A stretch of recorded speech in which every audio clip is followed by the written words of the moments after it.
Good morning students. Today we are going to discuss about the topic that is the flavonoids. Okay. So here in this flavonoids we are going to cover the what is meant by flavonoids, its chemistry, occurrence and distribution, how it is going to be important in the plants and how it is going to be important in the human beings, and classification of the flavonoids. Okay.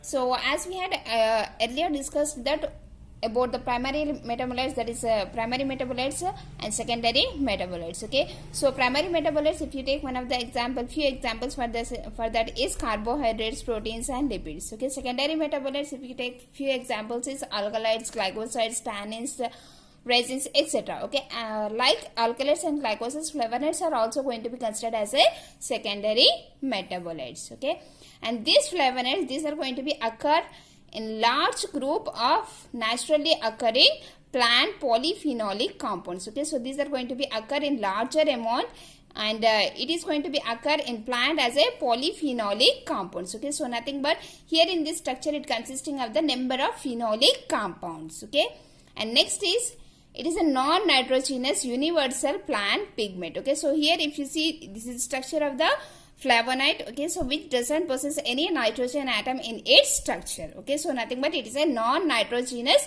universal plant pigment. Okay, so what is meant by plant pigment?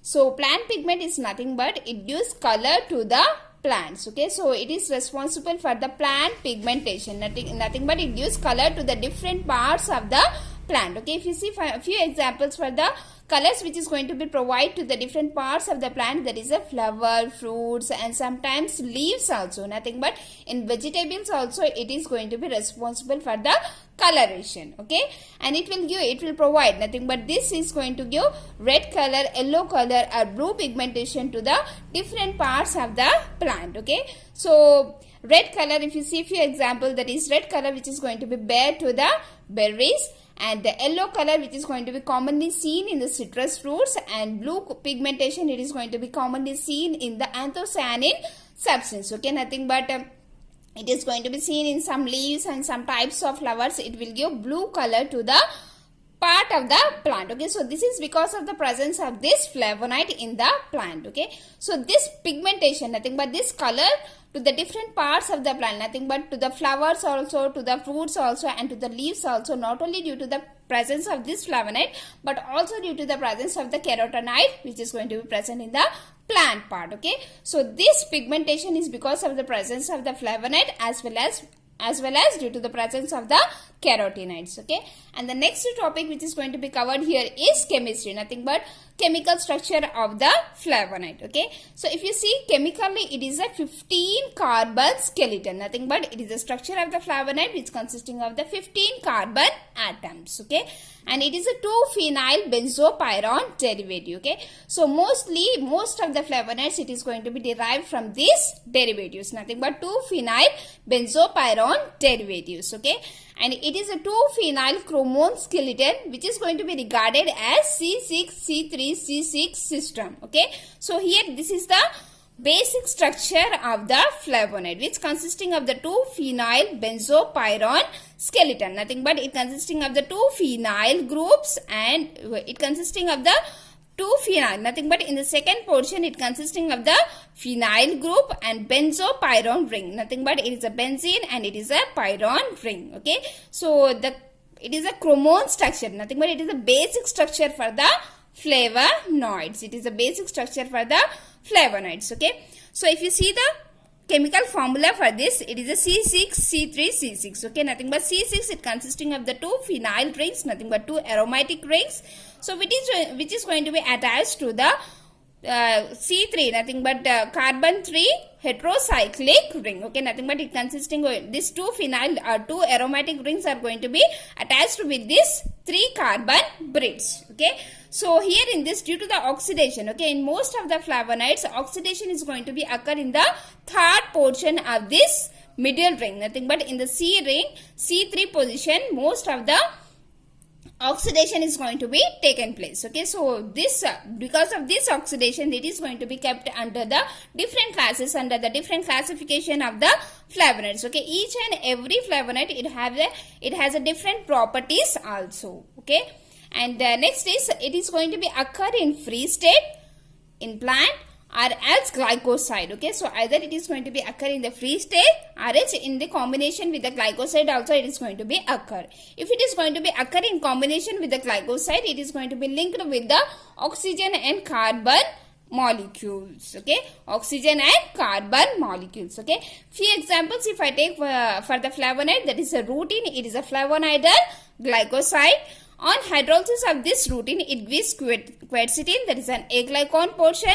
Along with this aglycone portion, it gives other portion that is known as glycone portion, that is a rhamnose and glucose. Okay, so rutin, it is a glycone portion, nothing but it is a flavonoidal glycoside. So on hydrolysis, it gives aglycone portion and glycone portion, that is known as quercetin, and sugar molecule, that is known as rhamnose and glucose.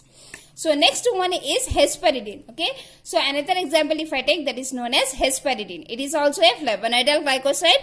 On hydrolysis, it will give hesperidin. So it is an aglycone portion, and next is sugar portion, that is known as rhamnose and glucose. Okay, so hesperidin, it is a flavonoid glycoside. On combination, nothing but on hydrolysis, it gives aglycone portion and glycone portion. So this hesperidin is going to be present in most of the citrus fruits. Okay, where it is going to be available? It is going to be available in the most of the citrus fruits, such as lemon if you take, orange if you take, grapes. Okay, so these are all going to be considered under the citrus fruits. Okay, so here in this, okay, if you see one of the example, if you see importance of this hesperidin, so the bitter taste which is going to become to the peel of the orange, it is because of this aglycone portion, that is known as hesperidin. Okay, if you see the chemical structure for this hesperidin, so this is the chemical structure. So here in this is the aglycone portion. So this aglycone portion is having, it is a basic structure. So if you see, this is the hesperidin structure. So where here in this, it consisting of the ketonic group, which is going to be attached to the fourth carbon atom to the heterocyclic ring, and next is hydroxyl group and methoxy group is going to be attached to the phenyl ring. And here in this whole portion, this basic structure is going to be considered as a glycone portion in the hesperidin, and this aglycone portion is going to be attached to the sugar portion, that is known as rhamnose and glucose with the O molecule. Okay, so how it is going to be attached to the aglycone portion?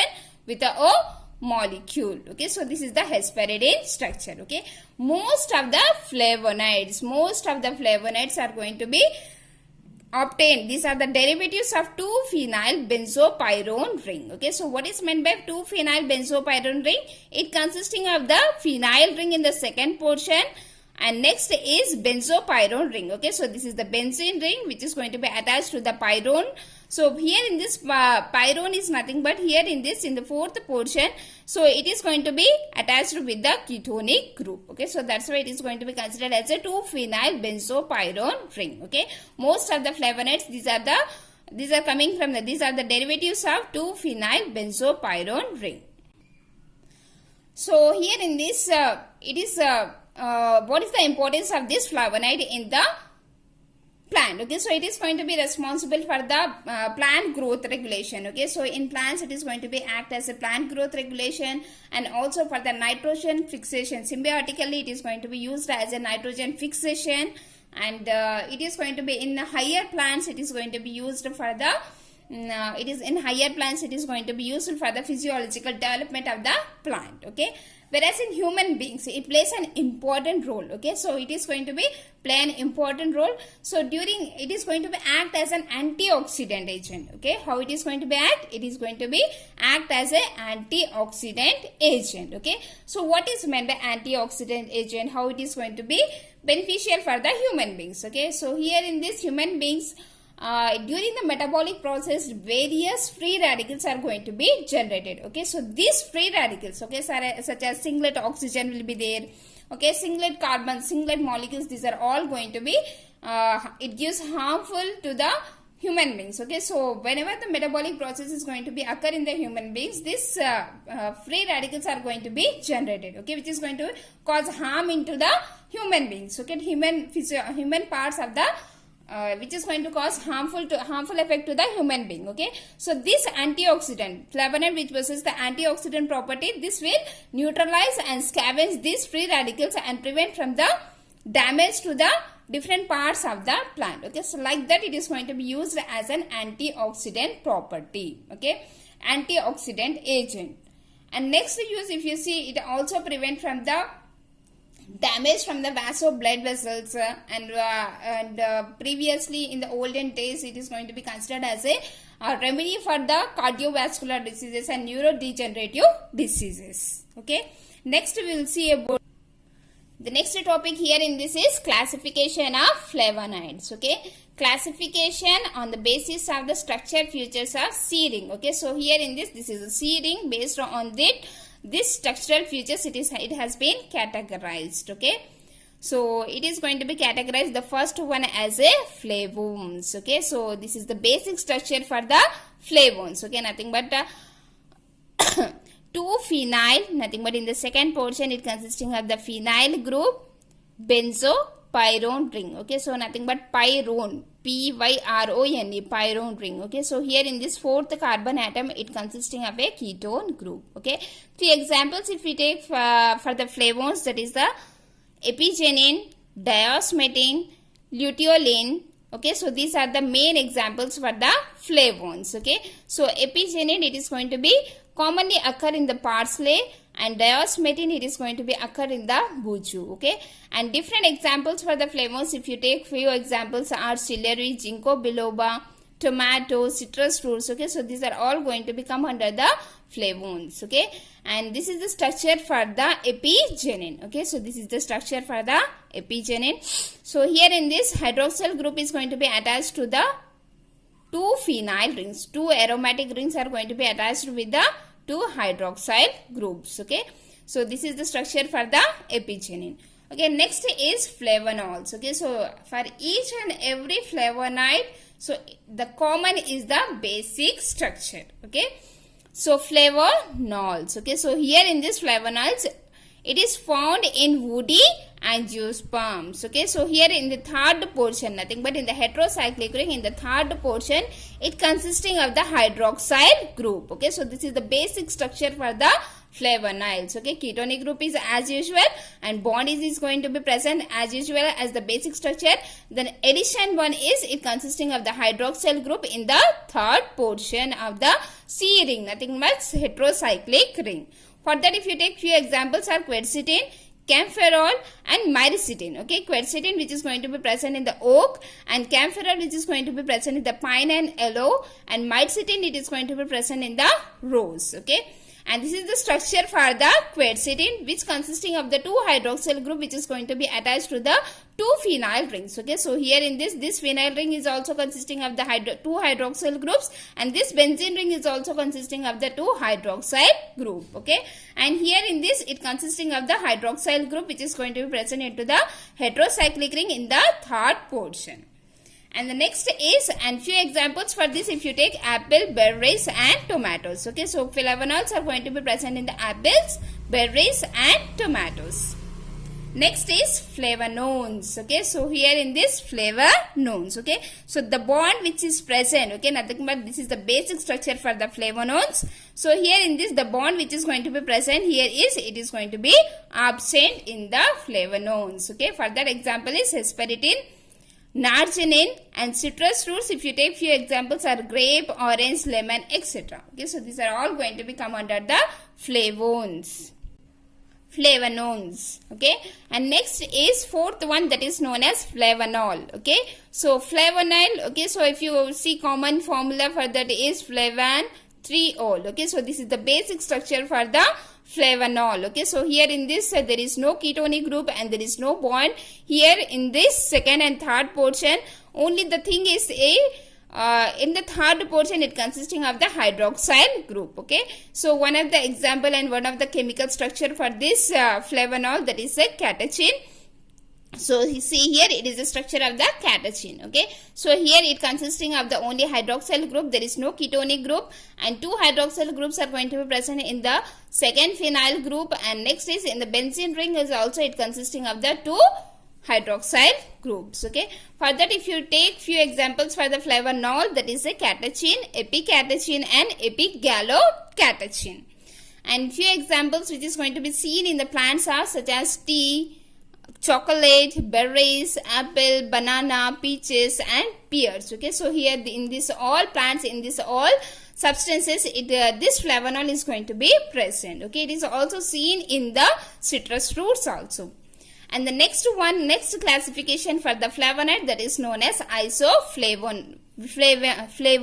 Okay, isoflavones. Okay, so here in this isoflavones, okay, so the phenyl ring which is going to be present in the second portion, that is going to be shifted. Okay, nothing but that is going to be come towards downward, that is going to come towards the third portion, and it is going to be considered as a isoflavones. Okay, and there is no ketonic group here.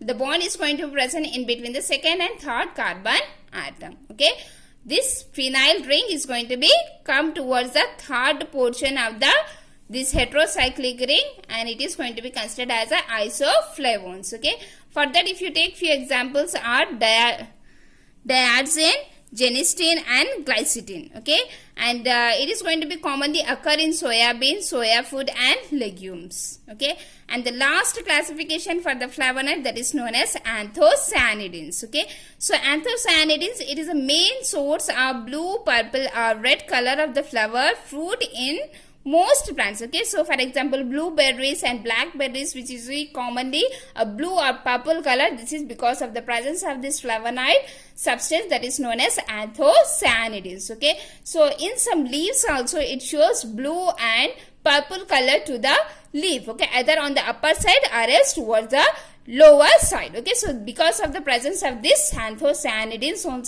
only it will give blue and black color to the different parts of the plant. Okay, so here in this, this is the structure of the anthocyanidins. Okay, so here in this there is no ketonic group, and there is an additional bond here in this first and second carbon portion. Okay, so this is the structure for the anthocyanidins. Okay, so here in this for anthocyanidins, examples are delphinidin, petumidin and cyanidin. These are the three examples for the anthocyanidins. Okay, and it is going to be commonly occur in the plants such as red grapes, strawberries, blue and blackberries. Okay, so this blue, blackberries are the common examples, are the most important examples for the anthocyanidins. Okay, anthocyanidins, it will give mostly blue, pink, red color to the different parts of the plant. Okay, thank you to everyone.